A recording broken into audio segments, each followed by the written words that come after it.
What's up, family? Drex here, and I got something real quick to say.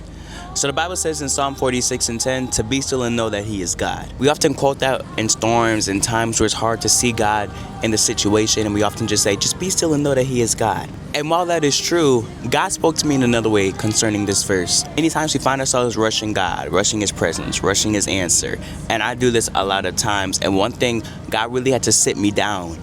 I was worshiping God, and then I found myself going on about the rest of my day. And then He spoke to me. He was like, Drexel, why are you always in a rush to leave? And I was like, whoo! And I had to think about that for a minute. I had to really just sit down and say, why am I always in a rush to leave?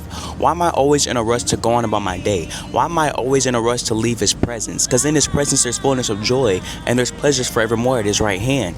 I had to realize in His presence is where I want to be at all times, where I need to be at all times. Those moments that I have with God, those prayers, those worshiping sessions, whatever it is, that time with God, reading my Bible, those are sacred times that I need to take as much time as possible for that moment. So today, family, I just want to encourage you just to be still. Intentionally be still in His presence. Don't be in a rush to leave. Don't do no quick 5-minute prayer, but intentionally be still in His presence long enough for Him to speak to you clearly, long enough for Him to speak to you in the way that He desires and not what we desire. Y'all be still and know that He is God. God bless you.